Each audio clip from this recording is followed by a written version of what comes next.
Hello everyone. তো আমি যে ব্লগটা তোমাদের সাথে শেয়ার করবো সেটা প্রায় আগের সপ্তাহের ব্লগ। আমি এতটাই ব্যস্ত, আমি ডেলি ব্লগও পোস্ট করছি না। আবার আমি ল্যাথখর হয়ে গেছি, মানে আমি জানি না কেন। যাই হোক, আমি আবার ভালো করে ডেলি ব্লগ পোস্ট করবো, কারণ যে 30 দিনের চ্যালেঞ্জটা আমি নিয়েছি সেটা তো আমাকে পূরণ করতে হবে।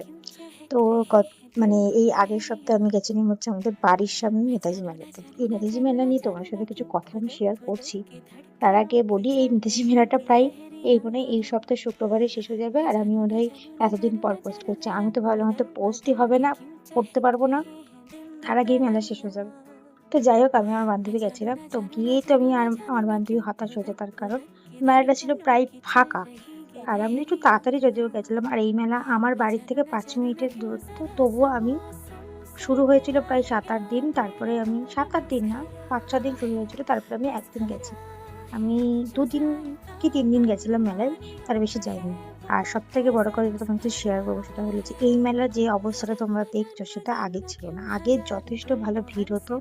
আর আমরা যখন স্কুলে পড়তাম, ওই 7, 8, 9, তখন আমরা রেগুলার মেলায় যেতাম, আমি আমার বান্ধবী, মানে একটা আলাদাই ক্রেজ ছিল। জানি না কেন সেই জিনিসটা আস্তে আস্তে চলে যাচ্ছে, আর মেলাটাও কেমন ঝিমিয়ে যাচ্ছে। তো মেলাটা একটু ঘুরে ঘুরে সব জিনিসই দেখলাম। দোকানপাটও একটু কমই বসেছিল, তার কারণ মেলায় ভিড় হয় না বলেই কয়েক বছর ধরে দোকানপাটও ঠিকঠাক বসে না। আর আমি তো ওখানে গিয়ে কিছুই পছন্দ হয়নি, কোনো কিছু ঠিকঠাক মতো আসেনি। তো যাই হোক, সব কি ঘুরে ঘুরে দেখছিলাম। তো মেলায় হতাশ হয়ে যায়, যাই হয়ে যায়, ফুচকা তো খেতেই হবে, কারণ মেলায় গেছি, ফুচকা না খেলে মেলাটা, মানে মেলায় যাওয়াটা অসম্পূর্ণ। তো তারপরে আমি আরো ফুচকা খাই, আর তারপরে আর কি খেয়েছিলাম জানো? মেলার মধ্যে বোধহয় আর কিছু খাইনি, বাদাম কিনে নিয়ে এসেছিলাম বাড়ির জন্য, আর মেলা থেকে বেরিয়ে আমরা খেয়েছিলাম ঘুগনি।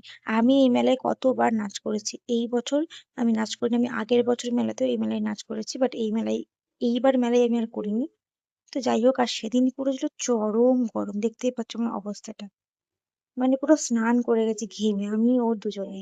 তো যাই হোক, তারপরে মেলা থেকে বেরিয়ে এসে আমাদের বাড়ির, মানে মেলা থেকে বেরোনোর সামনে ও একটা দোকান বসে যেখানে ঘুগনি পাওয়া যাচ্ছিল, তো আবার ভাবলাম যে চলো ঘুগনি খাওয়া যাক। তো এই তো ছিল আজকের ব্লগ। তো ভালো একটা লাইক করে দিও। Tata bye.